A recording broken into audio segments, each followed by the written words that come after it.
네, 새로운 콘텐츠를 준비했습니다. 제가 5주 차인 달에는 쉬잖아요. 쉬면서 할 게 없어가지고, 넷플릭스나 이런 거 보면서 아무래도 하는 콘텐츠들이 범죄 사건 소개다 보니까 범죄 다큐들을 몇 개 찾아봤거든요. 근데 되게 충격적인 다큐멘터리 하나를 봤어요. 와, 말이 안 나오는 거야, 이걸 보고. 여러분도 지금 유튜브에 이 사건 검색하면은 소개하는 영상들 꽤 나올 텐데 이미 봤으면 범인은 아는 거지만 아직은 안 봤다. 그러면은 이 사건은 절대 범인을 알 수가 없습니다. 이거 맞출 수가 없어요. 진짜 어이가 없어요. 범인이 공개되고 나서도 나는 한동안 이해가 안 됐어. 이 진짜야? 싶더라고. 범죄 사건이 10년 했는데 난 이런 거 처음 봐. 그래서 이 컨텐츠를 준비하게 됐습니다. 범죄 다큐를 리뷰하자. 자, 그래서 오늘 처음 할 다큐 리뷰는 뭐냐면은 미국에서 일어난 사건이고요. 이 다큐 제목은 넷플릭스의 의문의 발신자라고 합니다. 고등학교 catfishing 사건이라고 하는 건데, 그럼 catfishing이 뭐냐? 피싱은 일단 낚는다는 뜻이고 속임수 사기 같은 개념인데 캣이 왜 붙어? 고양이가 왜 나와? 이게 또 사건이 있어요. 미국에서 2010년도에 캣피쉬라는 다큐멘터리가 나왔거든요. 내용이 네브 슐만이라는 남자애가 페이스북에서 되게 이쁘게 생긴 메간이라는 여자랑 온라인 연애를 시작해요. 그러면서 일어난 일들인데, 아니 언제까지 페메로만 사귈 거야? 전화 언제까지 할 거야? 만나야지. 야, 만나. 나와. 메간이 알았대. 그래놓고 자꾸 뭔가 약속 깨고 미루고 흐지부지 하더라고. 자꾸 갖가지 핑계를 자꾸만 대요. 내부가 이상해가지고 몇 달 하다가 메간이라는 여자애를 한번 조사해봤어. 그랬더니 이 메간이라는 사람은 실존하지 않았습니다. 그럼 그 페북 계정은 뭐냐? 안젤라라는 아줌마가 가짜 계정 수십 개를 만들어가지고 내부를 속이고 있던 거예요. 아니 어떻게 가짜 계정 하나에 속을 수가 있냐? 그동안 내부 슐만은 이상한 거 못 느낀 거냐? 이렇게 물어볼 수 있잖아. 못 느꼈어. 느낄 수가 없었다고. 왜? 메간 페북에 내부가 가서 서로 팔로우 할 테니까 올린 사진에다 너 이쁘다 막 댓글도 쓰고 막 그럴 거 아니에요. 그럼 메간의 친구들이 또 대댓을 달아. 너 메간 친구라며? 우리 메간이랑 친해. 나중에 같이 한번 만나서 놀자. 이런 댓글을 달아. 그러니까 친구들인가 보다 해서 같이 팔로우도 하고 서로 댓글 달고 놀고 그렇게 지냈어요. 나중에 같이 여행도 가고 그렇게 우리 끼워줘라 만날 때. 계정 여러 개가 한 명한테 이런 식으로 해버리니까 믿을 수밖에 없는 거지. 근데 이 아줌마 계정이 수십 개잖아요. 친구들, 가족, 친척, 회사 동료 계정 이런 식으로 다 만들어 놓고 서로 팔로우해서 댓글 주작치면서 하나의 가짜 인간 관계도를 만들어 둔 거야. 그러니까 내부 슐만이 속은 거지. 메간이라는 계정의 팔로우들이 전부 안젤라 혼자서 만든 가짜 계정들이었다는 거예요. 이 사건을 다큐로 찍은 게 캣피쉬였고요. 여기서 캣피싱이라는 표현이 생겨난 거죠.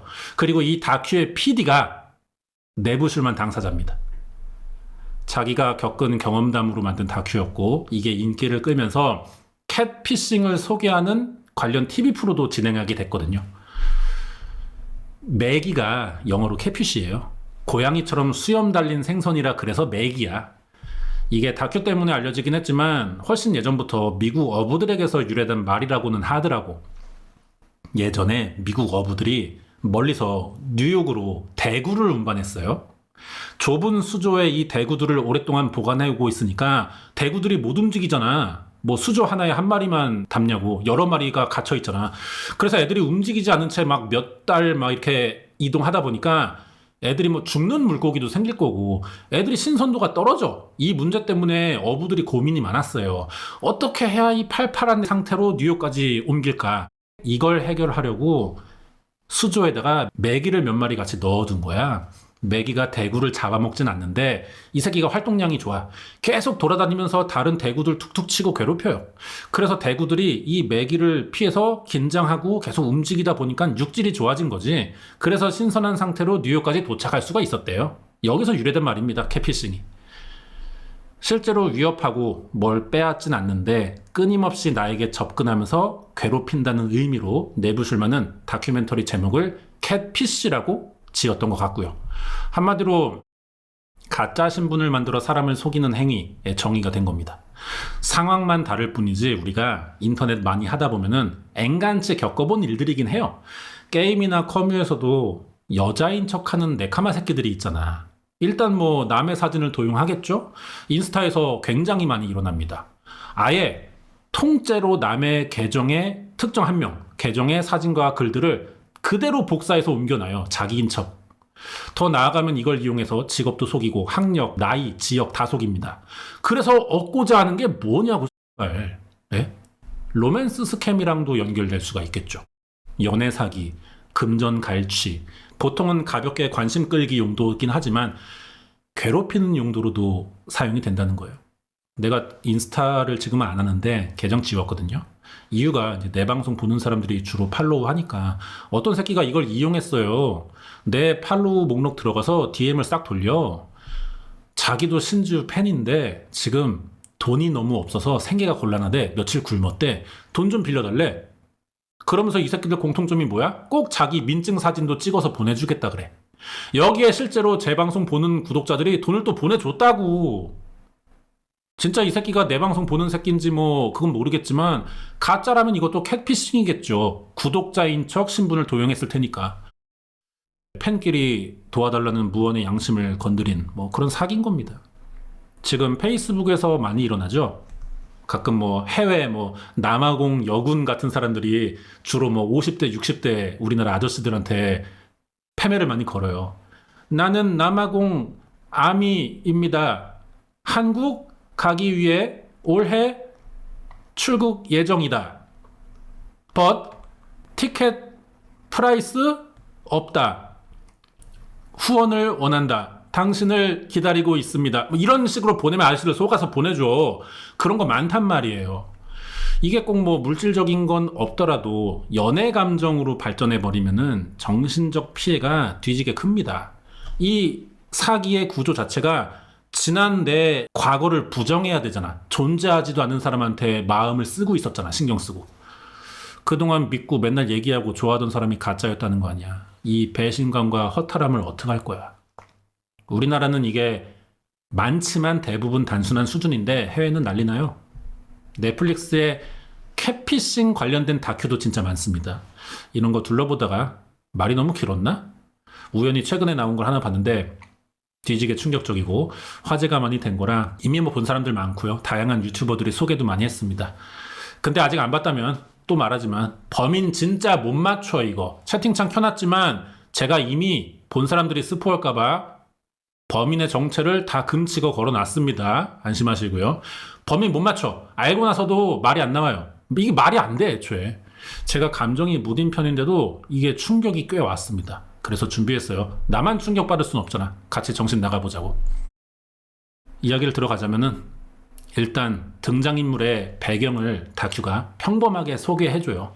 주인공이 로린 리카리, 미국 미시간주 시골에 사는 고등학생입니다. 남친도 있는데 얘 이름은 오웬 맥케니.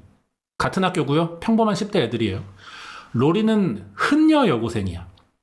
노는 거 좋아하는데 막 인싸 같은 타입은 아니고 무난하게 학교 다니고 친구들이랑 셀카 찍어서 인스타 올리고 남친이랑 붙어 다니고 뭐 이런 게 좋은 애예요. 남친 오웬도 특별한 건 없습니다. 같은 학교 고등학생이고 학교에서 뭐 수업 끝나면 농구하고 로린 만나서 밥 먹고 영화 보고 집 앞에서 얘기하다가 부모님 나오는 것 같으면 막 눈치 보고 얼른 들여보내고 집에 가서 또 통화하고 이런 식으로 다들 그 나이 때 하는 소소한 생활을 했어. 미시간이 시골이다 보니까 이게 도시에 비해 좀 특이한 게 있죠. 우리나라도 지금 시골에 읍내 나가면은 PC방, 코노, 모텔 다 있단 말이야? 이 동네는 그런 게 없어요. 집들도 한 채 한 채가 다 존나 떨어져 있어. 마트 한 번 가려면 차로 20-30분 타고 나가야 돼. 차 없으면 아무것도 안 되는 동네입니다. 학교 갈 때도 엄마가 태워다 줘. 집에 올 때도 엄마가 태워다 줘. 친구 집 가는 것도 엄마 차를 타고 가는 경우가 많아. 동네가 이렇다 보니까 애들에게는 학교가 전부예요. 이 안에서 모든 인간관계나 활동이 다 이어지는 겁니다. 체육대회 한번 하면은 동네 주민들이 다 몰려가. 요즘도 뭐 하계라는 표현 쓰나? 예술제인가? 그런 거 하면은 그냥 마을 잔치야. 이렇게 주인공의 생활과 지역을 배경으로 보여주면서 이 특징들이 사건과 관련이 있다는 느낌을 우리한테 은근히 쑥 찔러 넣어줍니다. 이런 시골이면은 뭐 괜히 옆집 숟가락 개수 안다는 말이 나오는 게 아니잖아. 뭐 하나 생기면은 그게 너무 사소한 일이라도 소문이 금방 다 나요. 저 집에 제가 누구랑 사귄대더라, 쟤네 싸웠대더라, 밥을 굶었대더라, 엄마한테 혼났대더라, 이런 소문이 하루 만에 뭐 전교생 당연하고 애초에 학생이 많지도 않지만 교사, 부모들 귀까지 다 들어갑니다. 만약에 내가 오늘 학교에 숙제 안 해가가지고 선생님한테 혼났어. 그리고 학교 끝났어. 집에 가다가 슈퍼 들리면은 슈퍼 주인이 그래. 너 숙제 안 했다며? 이런 말이 나오는 동네라고. 이 사람들이 갇혀 사는 건 아니에요. 근데 외부랑 떨어져 있다 보니까 폐쇄성이라는 게 알게 모르게 존재할 거 아니야. 폐쇄적인 집단일수록 소문이라는 건 내부에서 잘 퍼집니다. 외부 정보가 안 들어오니까 내부 정보들만 갇힌 공간에서 맴도는 거지. 예를 들면 군대가 그렇죠. 저 군대 첫날 있던 일인데 군대도 폐쇄성이 좀 높은 집단이잖아요.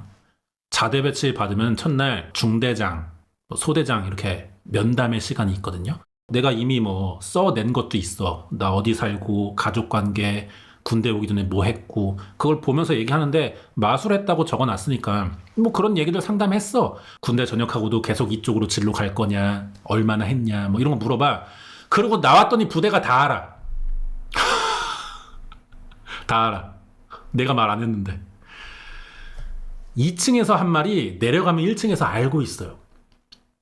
그러니까 이런 환경이면은 굳이 내가 감출 생각은 없는데 내가 아니고 남들이 내 소문을 다 내버리니까 사생활도 없고 좀 불쾌해. 도시에 살던 사람이 시골로 내려갔을 때 적응 못하는 부분이 이런 거기도 합니다. 환경이 이러니까 로린이 오웬이랑 붙어 다니는 것도 이미 온 동네가 다 아는 사실이에요. 그래도 뭐 시골이 원래 그런 곳이고 결국은 평범한 10대 애들 얘기 아니냐 싶어지잖아요. 여기까지는 별거 없습니다. 그럼 이게 왜 넷플릭스에 나와서 인기를 끌었겠어? 딱 여기까지가 이 다큐의 도입부야. 재미없어요 이 부분 사실. 나도 여기까지 보다가 씨발 끌까 했는데 이 구간만 버티잖아? 완전 빨려 들어가. 이제 진짜 상상도 못할 파괴적인 판타지 멀티버스의 세계가 열린다고요. 사건의 시작은 2020년부터입니다. 로린이랑 오웬이 13살일 때 처음으로 모르는 번호의 문자를 받아요. 니네 뭐 하는지 다 보고 있대. 이게 전부야. 우리야 이미 지난 얘기를 듣는 거니까 이 새끼가 지금 범인이라는 게 감이 있잖아. 그리고 SNS로 일어나는 스토킹 범죄도 많이 들어봐서 우리가 겪은 거면은 약간 긴장 탈 수도 있을 것 같은데 얘네는 10대 중반밖에 안 된 애들이잖아. 이 나이대 애들은 생각보다 경각심이 부족하고 무모할 때도 많습니다. 그래서 애초에 애들인 거야. 13살이면 만 나이니까 미국 기준으로 8학년 중학생이에요. 이 나이대 애들이 SNS에서 이런 거 한번 받았다고 쫄 것 같아? 무조건 장난으로 본단 말이에요. 우리도 어릴 때 친구들끼리 이런 장난 쳐봤잖아. 그래서 모르는 연락 오면은 답장해 또. 뭐노? 누군지 다 티남, 노잼임, 그만하셈. 이렇게 대충 넘긴다고요. 당장 피해 입는 것도 없으니까. 로린도 그랬어. 진짜 심플하게 욕 한두 마디 와요. X발년? 가식 떨지 마셈. 이런 수준으로 온다고. 가볍게 넘겼죠. 근데 이게 하루 이틀이 아니야. 계속 와. 이제 좀 쎄해지는 게 이 새끼가 욕을 하는 건 뭐 그렇다 쳐. 넘길 수 있다 쳐. 근데 뭐 하고 있는지를 알고 있는 것처럼 말을 한다는 거죠. 아침에 일어나면은 띠링 문자 왔어. 보면은 멍청한 년. 또 얼굴 팅팅 부었겠지? 씻고 나와서 밥 먹고 옷 갈아입고 학교 가려고 문 열고 나왔어. 그럼 띠링 못생긴 년. 넌 레깅스 입지 마셈. 엉덩이도 납작한 게. 학교 갔어. 점심시간에 또 띠링 꼴에 다이어트 하냐? 밤에도 띠링 공부도 못하는 년이 잠은 또 일찍 자네? 계속 이런 식으로 오는 거야. 하루에 몇 개씩. 처음에는 오웬이 남친이잖아. 남친이 장난치나 싶었어요. 그래서 내색은 안 하고 잠깐 한번 생각해 본 일이긴 해. 근데 같이 있을 때도 문자가 와요. 심지어 둘이 동시에 옵니다. 니네 지금 뭐 하는지 안 돼. 너무 반복적이고 일단 지켜보는 것 같잖아. 이제는 얘들도 단순한 장난이 아니라고 생각했지. 문자 수위도 점점 올라갔거든. 니네 곧 헤어질 거다. 니네 부모도 다 알게 해줄까? 넌 죽어야 돼. 자살해라. 이런 말까지 해요, 이 새끼가. 로린의 입장에선 어떻겠어? 학교 애들에게 물어보죠, 당연히 이거 너냐고. 근데 다 아니래. 누군지도 모르겠대. 얘 느낌상으로도 이게 친구 같진 또 않아 보였대요. 그러면 뭐 선생이야? 동네 사람이라는 거야? 그 전에 대체 발 이래서 얻는 게 뭐야? 장난도 한두 번이지. 뭐가 문제라서 몇 주째 이 지랄병이냐고. 밤에 혼자 있을 때는 핸드폰 울리면 얘가 막 놀래요. 다음날 학교 가면 애들 다 수상해 보이고. 근데 친구들은 또 아닌 것 같아. 친구들 없을 때도 진짜 지켜보는 것처럼 문자가 와. 그러면 남친인 오해는 어떠냐? 얘도 거의 똑같은 반응이에요. 여친이 신경 쓰니까 처음에는 야, 별거 아니다. 누가 우리 질투해서 그러는 거겠지. 이랬는데 자기도 문자를 받기 시작하니까 빡치는 거지. 얘는 좀 공격적으로 반응했어. 문자 보고 이 씨발 이거 나랑 로린만 하는 얘긴데 님 누구임? 잡히면 뒤짐? 이렇게 답장도 보내는데 범인은 대꾸를 안 해요. 이 새끼가 지금 대화를 하고 싶은 게 아니야. 일방적으로 괴롭힘을 즐기는 거라고요. 우리도 스마트폰 없을 때는 번호를 바꿔서 문자 보내기가 가능했단 말이에요. 그러면 이런 정도는 아니더라도 익명의 메시지를 받을 때가 있어. 이거 대부분 학교 친구들입니다. 가벼운 장난이고 몇 번 하다가 마니까 넘어가는데 걔 중에 진짜 스토킹성으로 하는 새끼들도 있긴 하죠. 싸이월드 때도 모르는 이름으로 아는 척하면서 연락 올 때가 있어. 그것도 찝찝한데 그래도 그 새끼 홈피는 들어가 볼 수 있잖아. 전혀 모르는 사람이었어도 단발성 장난이라 이렇게까지는 안 해. 그러다가 진짜 위험하다 싶으면 뭐 실명 계정이니까 싸이월드에 요청해도 되고 경찰에 신고하면 잡을 수 있었어요. 근데 이건 씨벌 정보가 전혀 없네? 알아낼 수도 없는 사람의 문자야. 나는 상대를 모르는데 이 새끼는 나를 너무 잘 알고 있는 것 같아. 이런 것만큼 무서운 게 없어요. 이런 상황에서 하루에 문자가 수십 개씩 옵니다. 단순히 욕만 하면 모르겠는데 사람을 자꾸 찝찝하게 만들어. 이렇다 보니까 로린이가 정상적으로 당연히 못 살겠죠. 학교 가도 책 눈에 안 들어와. 집 가도 불안해서 잠을 못 자겠어. 가장 안전하다고 느껴야 할 공간들이 아무 의미가 없는 거지 나에게. 보호가 안 되잖아. 밖에만 나오면 누가 따라오나 계속 신경 쓰이고. 이러면 어때요? 괜히 남친이랑도 싸움 납니다. 야, 이거 네 전 여친 아니야? 사실 너 아니야? 없던 의심을 하게 돼. 얘네의 감정 흐름을 정리해보면은 처음엔 장난인 줄 알았어요. 그러다가 이제 수위가 올라가니까 진지해지면서 주변을 의심했지. 그러다 범인을 못 찾으니까 둘이 서로를 의심하는 거야. 범인 새끼가 이 순간을 기다린 건지 로린과 오웬의 사이가 나빠지니까 바로 태도를 바꿉니다. 그동안은 단순히 겁주는 쌍욕 정도였는데 이제 협박에 심리적 압박을 시작해요. 내용도 존나 음탕해. 실제 있던 일이야. 다큐 보면은 이런 문자들이 공개됩니다. 오해는 나를 빨아주고 싶어해. 오늘 밤 우리는 함께 할 거임. 네 건 더러워서 안 먹을 듯. 이 지랄을 하는 거야 얘한테. 이때쯤에 이제 로린은 뭐 거의 멘탈 나가 있죠 매일매일. 학교 친구들이 로린을 어떻게 기억하고 있냐면은 얘는 볼 때마다 항상 핸드폰 손에 쥐고 인상만 쓰고 있었대요. 누가 말 걸면은 또 막 민감하게 반응하니까 친구들도 슬슬 피하는 거야. 처음엔 당연히 다들 걱정했죠. 근데 그것도 몇 번이지. 몇 달을 맨날 이러고 있으면은 받아주기도 지친다고. 나중에는 애들이 또 저거 일부러 관심 끌려고 주작치나? 뭐 이런 말까지 나왔어요. 학교 교사들도 반응이 웃긴 게 애가 상황이 이렇다는 걸 알아들었으면은 대처 방법을 알려주든지 전교생들 대상으로 교육을 하든지 뭐 집에 알리든가 해야 될 거 아니야. 원래 니네 나이 때는 휴대폰 문제로 다 무슨 일들 생기지 않니? 그냥 무시하렴? 이지랄을 해.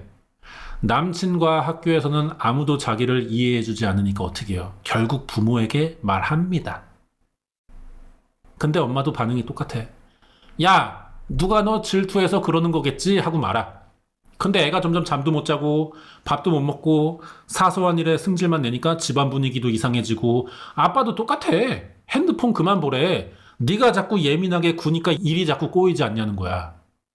로리는 아무도 자기 말을 안 믿어준다고 생각할 수밖에 없습니다. 결국 남친이랑 헤어졌어. 얘도 처음에는 당연히 존나 든든하게 옆에 있어 줬다고. 야, 이거 누구 장난치는 거야. 심각하게 생각하지 마. 내가 너 지켜준다. 그 새끼 잡으면 존나 패줄게. 막 이랬는데 이 문자가 내용이 바뀌었잖아. 연애 관계를 이간질하는 내용이잖아 이제. 그리고 얘들은 어리잖아. 금방 감정적으로 변하죠. 예를 들어 오웬에게 문자가 가요. 로린이 너 몰래 다른 남자랑 연락해. 로린에게는 오웬이 바람핀다. 이미 둘 다 예민해진 상태인데 이렇게 조금만 찌르면은 의심이 안 가겠어? 애들 연애인데 그렇게 굳건한 믿음의 관계는 사실 아니잖아. 성인들도 잘 안 돼서 결혼 직전에 뭐 예식장 잡고도 파토나는 마당에 애들이 별 수 있냐? 이게 진짜 둘 사이의 문제가 아니라 누군가의 이간질로 놀아난다는 게 너무 미치겠는 거야. 예를 또 들어서 회사요. 연봉 재협상식입니다. 사장님이 한 명씩 방으로 오래. 갔더니 나를 불러다 앉혀놓고 30분 동안 아무 말도 안 해요. 그러다 나가보래. 나갔어. 다른 사람들이 얼마 불렀어? 얼마 준대? 물어볼 수 있잖아. 그럼 나는 사실대로만 말하는 거예요. 아니 뭐 갔는데 아무 말 없었고 가만히 있다가만 나왔다. 사실이잖아. 나는 사실대로만 말한 건데 이 사람들이 그대로 믿어주겠냐는 거죠. 로린이랑 오웬도 그런 거야. 아무리 사실을 말해도 서로 믿을 수가 없어요. 너에게 무슨 문제가 있으니까 이런 문자가 오고 그 문제를 숨긴다고 생각할 수밖에 없다. 이제 로리는 학교에서 왕따는 사실 아닌데 이야기할 사람이 없습니다. 집에서도 이해 안 해주고 남친하고는 헤어졌잖아. 정서적으로 애가 고립이 됐어요. 주변에 아무도 없어. 정신적으로도 피폐해지면서 이제는 막 자기가 그냥 사라지고 싶대. 죽음을 암시하는 말까지 나올 정도면은 이거 사태가 엄청 심각해진 거죠. 여기서 중요한 게 또 뭐냐면은 이 문자가 한 명이 보내고 있냐는 거예요. 만약에 여러 명이 이러고 있으면 사이버 불링도 될 거 아니야. 제가 아는 아저씨 한 분도 지금 뭐 이분은 사이버 볼링을 치고 있어요. 자기도 고통스럽대 볼링 치기가. 그만 치고 싶다고 하더라고. 근데 이 사람은 지 잘못이고 사이버 불링도 캣피싱처럼 실질적인 손해는 없습니다. 유튜버면 조회수 떨어지니까 그게 수입으로 연결되긴 하지만 특수한 상황이고 대부분이 정신적 피해예요. 정신적인 피해를 뭘로 어떻게 점수 매기냐는 문제가 있죠. 그것 때문에 사람들이 쉽게 로린의 상황을 이해해주지 못하는 거야. 돈을 뺏겼으면 얼마를 뺏은 죄가 있죠. 1,000원 뺏은 거랑 1,000만 원 뺏은 거는 죄가 다르잖아. 다르게 보잖아. 이렇게 평가를 할 수 있는데 이 정신적 피해라는 거는 무형의 가치예요. 정도를 파악하기가 어렵고 똑같은 얘기를 들어도 사람마다 다르게 생각할 수가 있어요. 그러니까 범인이 잡히면은 이 새끼도 얼마든지 오해라고 둘러댈 수도 있겠죠. 당연히 피해자도 거짓말로 정신적 고통을 주장할 수 있고 이런 어려운 부분이 있기 때문에 대강의 정의는 내려놨습니다. 사회가. 당사자가 거절하는데도 반복적인 행동을 저지를 때 문제 삼을 수 있어. 이런 행동을 스토킹이라고 부르죠. 로리는 지금 누군가에게 스토킹을 당하고 있는 거예요.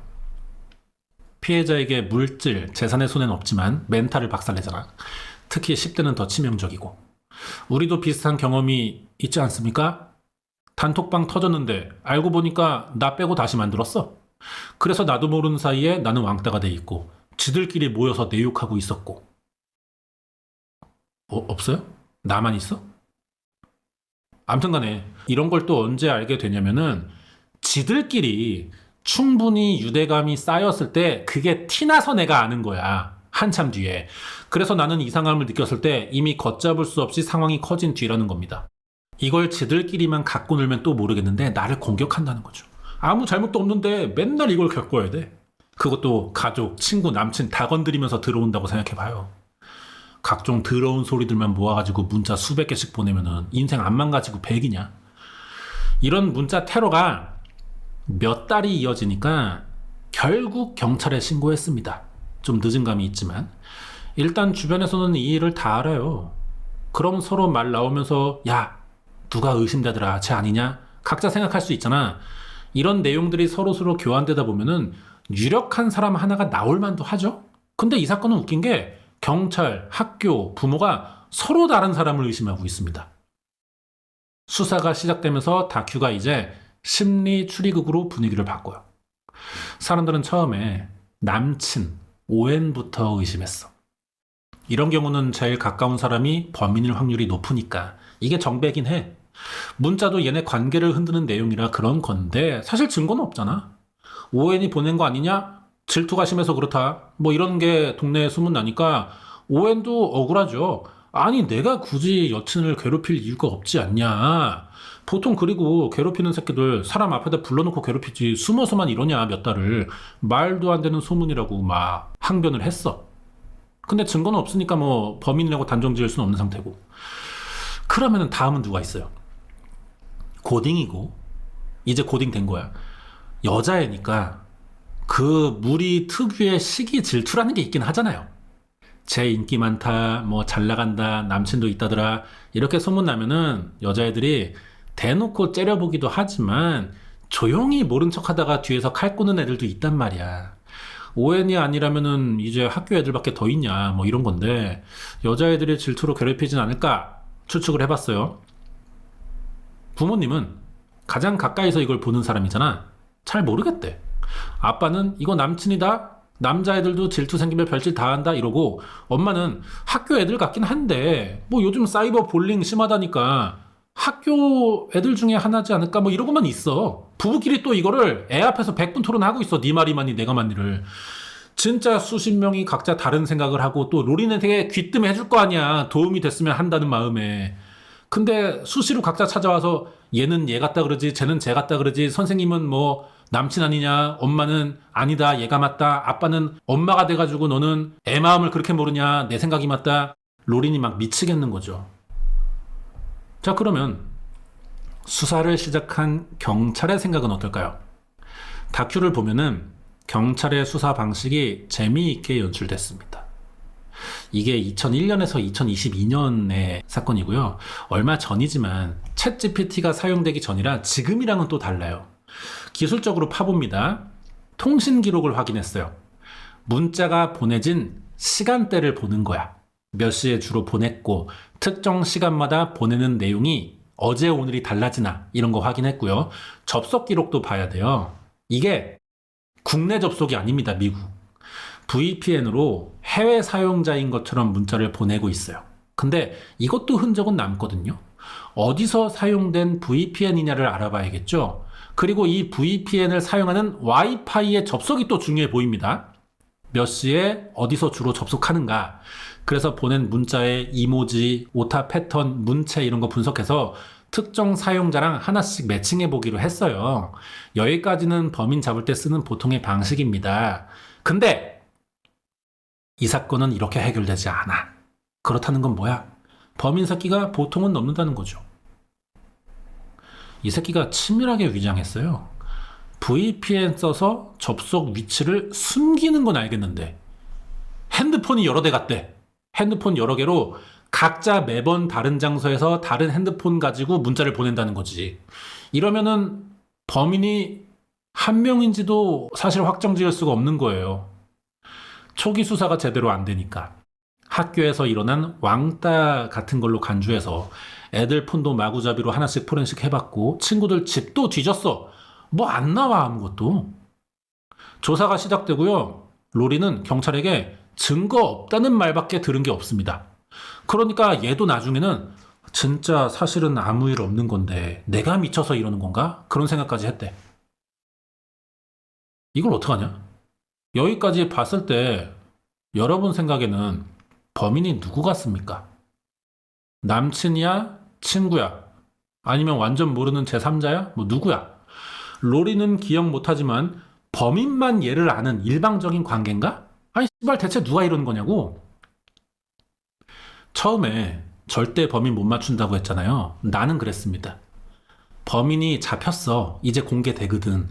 이게 FBI까지 동원돼서 수사한 사건이에요. 그래서 잡긴 했는데 이걸 이제 설명하는 지금도 이해가 안 갑니다. 하지 말아야 할 짓을 한다는 건 그게 나한테 이익으로 돌아오기 때문이잖아. 근데 이 구조가 불공정하니까 하지 말라고 규칙을 만든 거잖아. 모든 범죄는 이게 핵심이에요. 이익이 있어야 죄도 저지를 수 있는 거라고. 여기까지 다큐를 보면서도 로린을 괴롭혀서 이익을 얻을 수 있는 사람이 제 눈에는 안 보였습니다. 중간에 유력한 애가 한 명 나오긴 해요. 로린이 농구 경기에서 한 골도 못 넣은 적이 있어. 이걸 그날 문자로 보냈더라고. 그 농구 경기를 본 사람이라는 뜻이고 그 중에 로린이랑 사이 나쁜 애가 한 명 있었습니다. 다큐가 여기서 얘를 거의 범인처럼 보이게 연출했어요. 그래서 수사하는데 아니야. 그럼 대체 누가 왜 이런 개 같은 문자를 보내냐고요. 근데 결국은 증거가 나왔고요. 범인의 정체 알아냅니다. 한 중반 지나면서 나온 것 같은데 이게 이 다큐의 최대 반전이야. 근데 좀 빨리 나오는 편이긴 하죠. 범인이 엄마입니다. 같이 사는 로린의 친엄마가 그동안 이지랄을 했던 거였어. 지 친딸한테 쌍욕받고 색드립 존나 치고 남친 이간질하고 연병을 떨어온 거야. 나는 여기서 말이 안 나왔어요. 아니, 여러분의 엄마라고 한번 생각해봐요. 이게 물리적으로 가능합니까? 충격도 충격이지만 가능해? 한 집에 사는 엄마가 어떻게 나한테 몇 달간 문자로 괴롭힐 수가 있어요? 이게 어떻게 티가 안 나? 이걸 찾아내는 부분이 재밌더라고요. 경찰이 몇 달을 존나 헤매다가 단서 하나를 찾습니다. 이 문자를 보낸 IP 주소가 VPN으로 우회됐기 때문에 위치를 특정할 수는 없잖아. 근데 인간이 아무리 치밀해도 행위가 반복되면 허점은 나올 수밖에 없어요. 연쇄살인범들도 이렇게 잡힌단 말이야. 어느 날 문자 하나를 VPN이 안 켜진 상태에서 보냈더라고. 자기는 몰랐겠지. 이게 경찰이 기록을 확인하니까 주소가 로린의 집이네. 경찰도 여기서 얼탱이가 없었을 거 아니야. 아니 우리가 그동안 몇 달을 개고생했는데 피해자의 집 와이파이로 문자가 보내졌다고? 기록을 잘못 보고 있는 줄 알았어요. 근데 이 기록들이 특정 시간대의 반복적인 패턴이야. 심지어 로린이 집에 있는 시간과 딱 맞습니다. 한두 개도 아니고 몇 달치 문자가 수천 개거든요. 다큐 보면은 경찰이 그동안 로린의 문자 내역을 다 프린트했어요. 두께가 이만해. 눈으로 볼 때 한 A4 용지 2묶음 정도 돼 보였어요, 저는. A4 한 묶음이 500장이니까 1000장을 뽑은 거죠. 근데 종이 한 장에 문자 하나만 프린트했겠어? 대여섯 개씩 있단 말이야. 그러니까 이거 적게 잡아줘도 대충 5000통 이상이라는 거예요. 이 기록의 패턴이 로린의 집에서 보내진 문자랑 일치한다는데 안 믿을 수가 있습니까? 이 수사에 관련된 모든 사람들이 처음에 안 믿었어. 근데 처음에 이제 내부적으로 얘기를 할 거 아니야. 이거 로린의 집 같은데요? 뭐? 또 다른 데 가서 로린의 집으로 나왔어요. 범인 찾았어요. 뭐? 말이 돼? 저쪽에서 말이 돼? 전화 와가지고 야, 얘기 들었는데 그게 말이 되는 거야? 경찰들도 이랬다니까. 하지만 기록이 거짓말을 할 리가 없잖아. 경찰은 로린의 집에 범인이 있다고 결론을 내릴 수밖에 없지. 처음엔 아빠인가 싶었는데 아빠는 야근하고 집 비우는 날이 많았어. 그러면 남은 건 엄마 캔드라 뿐이라고요. 엄마 이름이 캔드라야. 말이 안 되는 결과 도출이지만 기록대로 수사합니다. 엄마 폰을 포렌식 했죠. 여기서 다 나와. VPN 어플 설치 기록, 가상 전화번호 생성 어플 설치 기록, 삭제된 문자 전송 로그, 이런 거는 한번 사용한 이상 삭제했다고 지워지는 게 아니죠. 그게 아니죠. 데이터 복구하니까 수천 통의 메시지가 엄마 폰에 그대로 다 남아있어요. 그러면 딸내미 밤마다 핸드폰 보면서 떨고 있을 때 엄마는 옆방에서 협박 문자를 보내고 있다는 뜻이 되는 거잖아. 로린이 누군가 지켜보고 있다는 느낌을 받았다고 한 말이 사실이었다는 거지. 농구 경기에서 한 골도 못 넣은 것도 그 현장에 엄마가 있었어요. 실제로 로린이랑 엄마가 만나는 경찰의 바디캠 영상이 다큐에 그 원본이 나옵니다. 경찰이 집 찾아가서 캔드라 만나가지고 우리가 수사했는데 범인이 당신이다. 딸한테 이런 문자 보낸 사실 있냐 물어봐. 엄마가 처음에 표정 싹 굳어가지고 아니라고 해. 무슨 말인지 모르겠다는 표정인데 계속 물어보니까 인정합니다. 그러면서 막 울라 그래요. 울먹울먹거려. 이때 로린이 집에 들어와. 경찰이 사실대로 다 말했어요. 엄마 딸 한 공간이 있는데 지금. 로린이 막 표정 썩어가죠. 근데 엄마의 행동이 이때 가관이야. 딸을 끌어안아. 막 이렇게 쓰다듬어. 위로를 해주고 있는 거야. 지가 범인인데. 로린도 또 가만히 있어. 이게 미국 정서라 그런 건지 좀 이해가 안 되긴 하는데 엄마가 잘못했다는 표정보다는 우리의 불쌍하다는 느낌을 좀 많이 받긴 했어요. 애가 충격이 어떻겠어. 자기는 세상에서 가장 안전해야 할 곳에서 가장 믿었던 사람한테 공격당했대. 주변 사람들도 당연히 다 경악하죠. 학교 교사들은 그 엄마가 평소에 애를 엄청 챙기고 착했대요. 근데 이게 다 연기였다는 걸 아니까 이 사람들도 황당하고 친구 부모들도 우리도 저 엄마 믿고 애 맡긴 적 있는데 소름 끼친다. 마을 전체가 난리가 났어. 캔들아 이 미친년이 그냥 단순히 문자 몇 통이었으면 좀 이상해 보일 수는 있어도 또 모르는 거죠. 부모지만 어떤 상황에서는 부모라서 못 도와주는 일이 있을 거 아니야. 그런 이유로 한두 번 보낼 수도 있다고 보는데 이건 내용부터가 그게 아니죠. 딸을 괴롭히기 위한 준비도 되게 치밀했고 VPN 썼어. 핸드폰 여러 대 개통해서 어플 깔고 가상번호 만들고 자기 흔적 다 감췄어. 근데도 결국 들통이 난 거는 씹을 거 너무 오래 했기 때문에. 우연히 한 번 방심한 게 잡힌 거예요. 안 걸렸으면 계속했을 거야. 그러면 이 질문을 할 차례가 왔어. 이런 이유가 뭐냐는 건데요. 어떻게 보면 이게 범인이 엄마라는 사실보다 범행 동기가 이 사건의 최대 미스터리입니다. 자기도 왜 그랬는지 모르겠대. 그냥 통제할 수 없는 충동이었다는 거예요. 아니 딸 인생 조져놓고 하는 말이 이거야. 개짜증나 진짜. 막 구구절절 이유 만들어서 갖다 붙이는 것도 아니고 모르겠다는 게 뭔 소리야. 그래서 계속 물어볼 수밖에 없어요. 아니 엄마가 딸한테 왜 그래야 되는 거야. 캔드라라는 여자가 어릴 때부터 사실 뭐 양아치과였어? 그것도 아니야. 전과 없는 멀쩡한 사람이고 부부 생활 문제 없었고 애랑도 잘 지내왔습니다. 동네에서도 평판 괜찮고 직업이 정확히 나오진 않거든요. 근데 보다 보면은 딸의 학교 농구부인지 배구부 코치인지였다는 그렇게 이해될 만한 설명이 스쳐 지나가긴 해요. 뭐 이렇게 해서 득을 보는 것도 없는데 더 하지 말아야 할 사람이 이 지랄병을 떠니까 결말을 보고도 이해가 안 됩니다. 일단 다큐에서 나온 해석을 종합해보면은 그나마 이유가 세 가지 정도 있는 것 같긴 해요. 첫 번째는 통제 욕구야. 존나 뻔하지만 이 생각부터 해봐야 돼. 딸이 점점 크면서 자기 자아가 커지잖아. 자기 의견을 내기 시작한다고. 남친도 사귀고 부모 손 떠나서 독립할 순간이 자꾸 다가오잖아. 그걸 못 견디겠는 거지. 내가 낳은 내 딸이니까 내 거야. 그러니까 내 말만 들어야 돼. 이런 올드스쿨한 마인드가 참다가 비틀리면서 문자로 괴롭히는 방식으로 표출된 게 아닐까 싶어요. 내 딸은 내가 낳았으니까 얘 인생이 내 인생이다. 그래서 애가 자기 뜻대로 움직여야 직성이 풀리는데 사실 또 머리로는 알아. 그러면 안 된다는 거. 근데 가슴이 자꾸 시키니까 뒤에 숨어서 익명의 발신자가 된 건 아닐까 싶기도 하고. 두 번째는 질투입니다. 이게 진짜면은 사실 존나 역겨운 거야. 엄마가 지 딸을 여자 대 여자로 본다는 거지. 이게 무슨 말이냐? 딸의 남친이 마음에 든 것은 아니었을까? 이거예요. 뭐 열등감이나 질투 같은 거. 애를 보면은 참 나 어릴 때 같은데 나는 그때 못한 걸 다 하고 사니까 부럽기도 하고, 여자는 또 나이에 민감하기도 하잖아요. 이런 것들이 자기도 막을 수 없는 질투가 유발돼서 은근히 작동됐을 수가 있어요. 이게 진짜면은 솔직히 엄마도 존나 불쌍한 겁니다. 자기 부족함을 남도 아니고 지 딸에게 투사하다니, 이런 비응신 짓이 어딨어. 그러면서 오웬이 은근히 좀 마음에 들었거나, 오웬 인터뷰 중에 그런 말이 나와.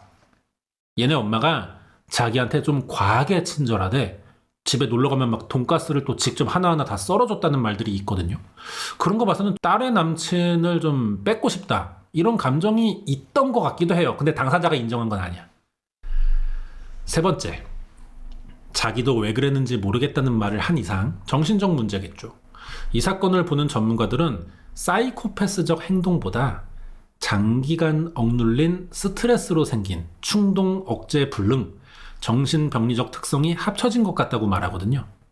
사회적으로는 평범한 사람인데 딸을 키우는 엄마의 사생활에서는 존나게 뒤틀려 있는 거지. 이런 사람 많습니다. 우리도 뭐 누구나 사회적인 가면을 쓰고 사생활에서의 나와 분리해 살잖아요. 분리하더라도 그게 정상인들은 둘 다 정상 범위 안에 있습니다. 그게 얼마나 차이나고 있냐에 따라 주변에서 알았을 때 놀라는 정도도 커지는 거긴 하겠지. 로린의 엄마는 사회적으로만 멀쩡한 사람이었고 사생활에서는 개병신이었던 거야. 자기도 어느 정도는 그걸 알았겠죠. 그래서 참다가 그러면 안 되는 걸 아니까. 그러다 일탈 형식으로 조금씩 스트레스를 풀었던 게 익숙해지고 또 쾌감도 있고 하니까 계속 수위가 올라갔던 것 같아. 아이 근데 이거 솔직히 다 떠나서 아무리 내면에 문제가 있다 해도 이해가 안 돼요. 나는 부모가 자식한테 문자 테러를 수천 통 보낸다고 몇 달을 온갖 음담 패설 막 시비 걸면서. 이게 실제 사건이지만 뭐 다큐를 리뷰하는 거라서 스포를 할 수는 없잖아요. 그래서 제가 지금 영상 그대로 말하는 건 아닙니다. 본 거를 설명하는 식이라 약간 다를 수 있고요. 뭐 일종의 독후감 같은 거라고 생각하면 될 것 같아요. 다 얘기하지 않는 것들이 있어요. 맥락상으로만 봐도 되고요. 이 영상 보고 재밌을 것 같으면 직접 넷플릭스 들어가도 되고. 다큐에서 엄마가 보낸 문자들이 꽤 많이 공개돼요. 근데 다큐에서도 일부만 공개하는 거라고 해. 실제로 더 강한 것들이 많대. 근데 공개된 내용들도 진짜 더러운 단어를 많이 써. 이걸 어떻게 이해하냐고. 이런 상황에선 이유가 있는 게 더 문제가 될 것 같기도 하고요. 정신병으로 주장을 하는 게 그나마 욕을 덜 먹을 수 있는 것 같아요. 여러분은 이 사건이 어떻게 느껴져요, 이제? 범인이 엄마인 자체가 더 충격인지, 엄마도 결국은 사람이고 행동으로만 볼 때 그냥 숨은 또라이 중 하나일 뿐이지만 그 괴롭히는 방식이 좀 놀라운지 뭐 각자 느끼는 바가 있겠죠. 증거 다 갖춰졌고 당사자 인정했어? 캔드라 체포했어요? 체포 장면 한번 상상해봐요. 동네 사람들이 이미 다 알잖아. 저 집 딸에게 안 좋은 일이 있다는 거 몇 달째. 다 아는데 어느 날 경찰서가 이 집을 찾아가네? 사람들이 수군거려. 뭐야, 범인 잡았나? 드디어 뭐가 나왔나? 궁금한데 뭐 따라 들어가진 못하니까 또 근처에서 이렇게 보고 있을 거냐, 자기들끼리 얘기하면서. 근데 수갑 차고 나오는 사람이 그 집 딸 엄마야. 안 놀랄 수가 있냐고. 적용된 혐의도 되게 많아요. 사이버 스토킹, 아동학대, 통신사기, 컴퓨터 범죄, 위협, 협박 이런 게 다 걸려. 이 모든 혐의의 증거는 그 문자 수천 통이 다 증명하고 있고요. 재판에서도 캔드라의 태도가 존나 짜증나요. 자기도 왜 그랬는지 모르겠고 충동적이었다는 소리만 반복해. 딸이 지금 대인기피증에 우울증에 아주 난리야.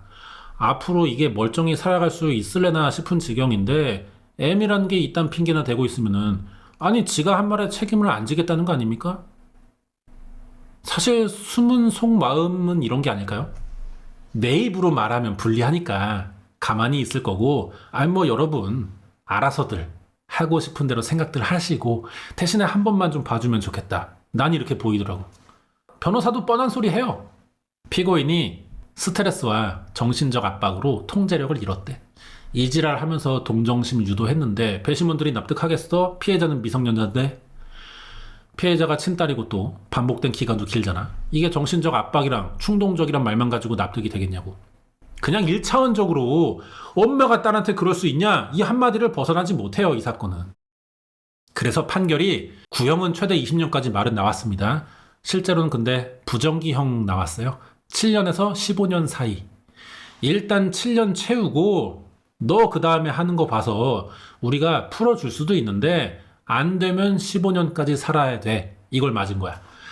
사이버 스토킹이랑 아동학대가 핵심 혐의로 인정된 거예요. 여기서 잠깐 미국 법을 이야기하자면은 뭐 제가 법에 대해 잘 알진 못하지만 우리나라도 스토킹 방지법이 통과된 지가 몇 년입니다. 근데 한국은 판례가 좀 적어요. 그래서 법은 통과됐지만 이 해석의 폭이 너무 큰 상태입니다. 기준이 모호하고요. 처벌도 여전히 약하고 미국은 존나 빡세. 일단 우리나라는 이런 상황에서 스토킹이란 단어 잘 안 쓸 것 같아요. 온라인 괴롭힘, 명예훼손, 모욕죄 이렇게 많이 가는데 미국은 사이버 스토킹 이 자체가 하나의 독립된 범죄거든. 특히 피해자가 미성년자면은 형량이 많이 뛴다고. 거기에 집안에서 부모에게 이뤄졌다는 게 또 가중처벌 요소고. 엄마니까 보호자의 역할을 안 한 아동학대잖아요. 미국이란 나라가 이런 걸 참을 수 있겠어? 그래서 캔드라는 아직도 감옥에 있고요. 밖에 나와도 이게 죄질상 정상적인 생활이 앞으로 어려울 것 같습니다. 지 인생 지가 조진 거지 뭐, 딸 질투해가지고. 사건을 보면은 이게 뭐 오락용으로만 소비될 수는 없으니까 재밌게는 보지만 다 보고 나서 우리가 또 뭔가 얻어가야 되는 게 있어야 될 거 아닙니까? 뭘 봤으면 느껴야 된다고요. 근데 솔직히 뭘 얻어가야 될지 난 잘 모르겠어. 사이버 스토킹이 위험하다는 건 누구나 알지만 그 범인이 엄마라니. 법이 빡세냐 아니냐를 떠나서 좀 답이 없어 보이더라고요, 많은 게. 여러분들은 또 어떻게 생각하는지 궁금합니다. 이걸 단순히 개인의 미친 행동으로만 보고 끝내야 하는 건지, 아니면 사회가 가족 안에서 폭력을 너무 간과한다는 이 신호가 되는 건지 어떻게 봐야 될지 모르겠어요. 캔드라 남편은 또 얼마나 어이가 없을까? 일하고 있는데 어느 날 경찰에게 전화가 와. 그동안 딸에게 일어난 일들이 아내가 저지른 거래. 이거는 로린과 또 다른 충격으로 다가오겠죠. 로린의 입장에서 처한 상황과 앞으로를 한번 보자면은 정신적 충격은 당연하고 친구 관계 다 망가졌어요. 일단 가족이라는 체제가 붕괴됐다는 게 크잖아. 엄마한테 당했는데 얘가 앞으로 누구를 믿어? 아무리 생각해도 어이가 없습니다. 엄마가 딸을 스토킹할 수가 있는 거야? 실제로 로리는 지금도 사람을 믿기가 힘들대요. 친구는 당연하고 남자 못 만나. 내 옆에 있는 사람이 또 나를 공격할 수도 있다는 이 생각을 벗어나지 못한대. 아빠랑도 어색해졌어. 초반에 남친인 오웬이나 친구들을 의심한 사람이잖아. 그러다 딸에게 자꾸 너 그거 신경 쓰니까 그게 더 문제다 뭐 이런 말도 했으니까 아빠도 나를 못 믿었다는 생각이 계속 드는 거야. 학교에 이 사건 소문나면서 몇 달간 쟤 관심병자 아니냐 이런 소리를 들었는데 친구들은 범인이 정작 아니었잖아요. 친구들도 오해가 있었겠지만 이제는 로린이 어떤 일 다 겪었는지 알고 오해도 풀렸겠지만 근데 뭔가 계속 거리감이 있어. 한 말들이 있으니까 입장이 좀 난처하겠죠, 서로가. 오해가 풀렸다고 사람 마음까지 바로 풀리겠어요? 그 오해의 기간이 길고 서로 억울함도 컸잖아. 로린이 이런 말도 했어요. 나는 평생 내 엄마가 나를 괴롭혔다는 꼬리표를 달고 살아야 한대. 사실 그러면 안 되는 건데 사람의 기억이 어쩔 수가 없습니다. 주변에서 얘 볼 때마다 엄마에게 그 일 겪은 애라는 게 생각이 안 날 수가 있겠어? 그렇게 된 이상 로린을 대할 때마다 안 그러고 싶어도 내 머리에서 나는 그 생각이 내 말과 행동에 반영될 수밖에 없어요. 그리고 로린은 상대방들이 그 생각을 했지만 티 안 내려고 노력한다는 그 표정도 눈치챌 거야. 남들이 편견 없이 대하는 상황이 온다고 해도 변하지 않는 거는 내 엄마가 나를 괴롭혔다. 그래서 감옥에 갔다. 이건 진짜 끝까지 남겠지. 빨리 이거를 벗어나서 사는 날이 오겠습니까? 시간이 약일 수가 있는 거야? 나는 사건의 충격도상 이게 어렵다고 봅니다. 사회적인 충격도 당연히 크고요. 사이버 불링이야 없으면 좋겠지만 그동안 많았어요.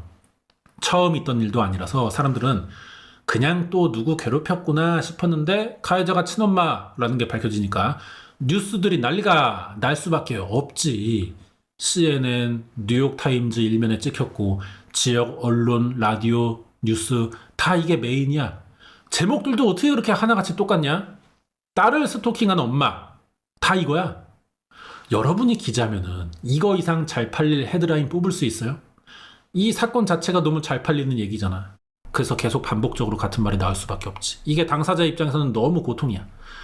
보통 사이버 불링은 학교 친구나 주변 사람들 아니면 아예 모르는 미친놈이에요. 근데 여기선 그게 부모였다는 게 진짜 인류 역사상 난 이게 전례가 없었다고 생각해. 엄마가 딸을 스토킹했다. 그러면서 미국 사회에 새로운 논쟁거리를 또 던져줬습니다. 이거 알아보자면은 첫 번째, 사이버 스토킹의 범위를 어디까지 봐야 하냐는 거예요. 이게 제목이 고등학교 캣피싱 사건이라고 해서 캣피싱에 대한 관심사가 좀 키워드였는데 이게 또 내막을 보면은 스토킹이긴 해. 실제로 이 스토킹의 정의는 좀 모호함이 여전합니다. 예를 들어서 누가 이렇게 막 나를 째려보고 칼을 계속 가는 거야. 그럼 나는 위협을 느낄 수밖에 없잖아요. 근데 문제 삼으면은 저 그냥 칼 갈다 보니까 시선이 그리로 간 건데요. 무조건 칼만 보면서 갈아야 된다는 법이 있습니까? 이렇게 항변하기가 충분하잖아요. 특별한 피해가 생기지 않는 한 이게 정확히 경계를 긋기가 어려운 행위란 말이야. 그러면 억울한 사람도 나타날 수가 있고 우겨서 범인이 아닌 사람을 범인으로 만들려는 시도도 가능하고 이런 정확한 기준이 좀 필요하다는 말이 있었고요. 두 번째는 부모와 자식 간의 관계야. 아무리 가족이라도 어디까지 서로 허락하고 믿어야 하냐는 거죠.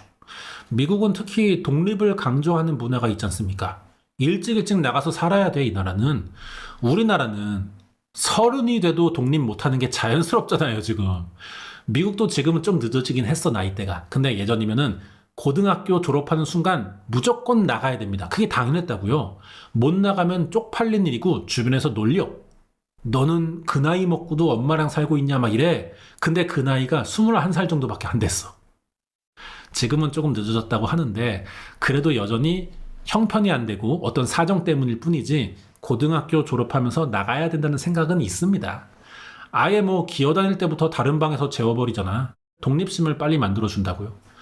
부모라도 거리를 둘 필요가 있고 스스로 헤쳐나가야 한다고 생각하는 나라인데 그래도 기본적으로 가족이라는 이름의 이 마지막 최후 방어선은 존재해야 될 거 아니야. 아무리 각자의 인생이 중요해도 결국은 가족과의 정신적 유대감을 뗄 순 없잖아요. 근데 이 사건으로 이런 생각들이 깨진 거야. 전문가들도 부모의 통제욕, 질투가 범죄로 번질 수 있다 이렇게 말을 하거든요. 이거는 사회에다가 부모라고 다 신뢰의 대상이 될 수는 없다는 교훈을 준 사건이에요. 세 번째는 디지털 시대의 범죄성입니다. 이미 AI가 생활로 들어왔고 이걸 이용하고 있는 마당에 디지털 시대의 범죄성을 얘기한다는 것부터가 인간은 지금 기술의 발전 속도를 따라가지 못하고 있다는 뜻이 되기도 합니다. 어쨌든 디지털 범죄는 스마트폰, 익명 어플, VPN의 등장으로 더 심화됐고요. 이 세 가지를 조합만 하면은 범인이 누구든 피해자는 무력해질 수밖에 없다는 거야. 누군지도 모르는 사람에게 일방적으로 당하기만 해야 된다고. 근데 챗 GPT까지 더해져가지고 아예 존재도 안 해. 도용도 아니야, 이제는. 존재도 안 하고 있는 사진을 만들어낼 수가 있잖아. catfishing이 더 심해질 수 있겠죠. 이 사건이 말해주고 있는 거야. 집안에서 가족에게 당했는데도 로린이 아무 대처를 못했잖아. 밖에서 어떤 지랄이 나든 집은 안전하다는 전통적인 생각이 이걸 계기로 무너졌고요. 집이 안전하지 않으면 사람이 대체 어디에 있어야 돼? 인간 사이의 신뢰, 사회적인 이런 부분들을 다 건드린 사건이라 한동안 뉴스에 많이 나왔습니다. 그러니까 넷플릭스에서도 화제가 됐고. 나는 계속 말하지만 범죄라도 이게 다큐멘터리 보면서 이 정도의 충격을 받게 될 줄은 몰랐어요. 아니, 엄마가 범인이었다 하나로 진짜 많은 게 달라지더라고, 내용이. 그동안 사이버 불링, 스토킹은 그냥 찐따들의 장난으로만 봤고 그게 심각할 경우에 범죄 이 정도로만 생각했는데 이제 그런 말이 안 나올 것 같아. 엄마, 집, 살면서 가장 안전함, 어떤 상황에서도 변하지 않는 그런 이미지였잖아. 한 방에 깨졌어. 우리 엄마를 의심하는 건 아닙니다. 그렇다고. 사회가 이제 그렇게 생각을 할 때가 됐다는 거겠지.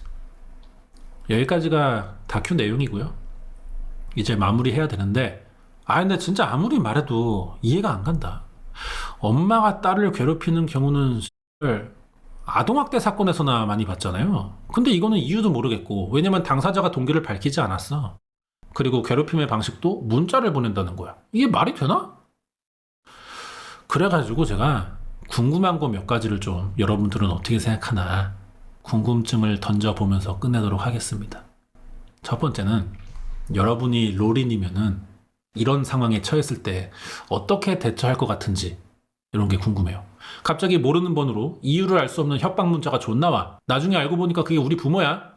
나도 감정적으로 무딘 사람인데 실제로 이거 겪었을 때를 생각해보면은 멘탈 나갈만 해. 집을 나갈 것 같기도 하고요. 버틸 수 있겠습니까, 여러분? 엄마 아빠가 사라지는 건 싫으니 신고 안 하고 적당히 대화로 마무리하고 넘어갈 수 있을까? 장담 못해. 두 번째는 만약 이게 한국에서 벌어졌다면 어떻게 달라졌을지 K 시나리오 이런 게 또 궁금하더라고요. 미국은 사이버 스토킹이 하나의 독립된 범죄니까 구성 요건도 단순하고요. 형량 셉니다. 근데 한국이면 뭐 모욕이나 정보통신망법 정도로만 갔을 가능성도 있어, 소지가.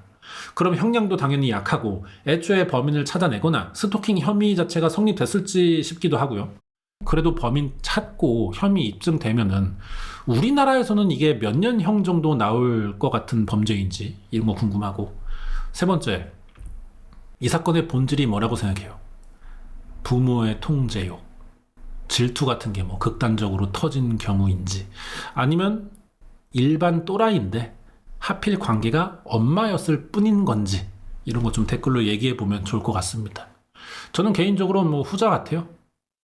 엄마라도 이런 사람일 수가 있다고 난 생각을 합니다. 나는 엄마니까 이럴 수 없어 같은 거는 이제 와서는, 뭐 과거에는 통할 수 있는 말이었을지 몰라도 이 사건을 봐서 그런 건지, 엄마라고 해도 충분히, 뭐 아빠라고 해도 자식을 괴롭히고 질투할 수 있고 시샘할 수 있는 거라고 나는 생각이 또 들더라고요. 누구나 범인이 될 수 있는데 엄마니까 충격이 더 크다, 뭐 요 정도 그런 생각이 듭니다. 그래서 뭐 한번 관심 있으면 보세요. 제가 재미나게 호기심에 들 것 같은 소개를 했는지 모르겠는데 넷플릭스에 의문의 발신자라고 합니다. 실제로 당사자들도 나오고 대역들도 되게 비슷하게 써가지고 처음에는 인터뷰하는 사람들이 실제 당사자들인 줄 알았는데 아니더라고. 배우들입니다. 잘 만들었고요. 몰입감이 있습니다. 그래서 오늘 처음으로 범죄 다큐를 리뷰하는 컨텐츠를 한번 제작해봤습니다. 테스트 겸 한번 해본 거고요. 댓글 많이 달아주세요. 어떤 거 좀 고쳐라, 뭘 좀 보완해라 라는 댓글이 많이 달렸으면 좋겠어. 그걸 내가 좀 보완해서 다음 주에 또 좋은 방송 만들 수 있으니까 얘기 많이 해주시고 오늘은 여기까지 할게요.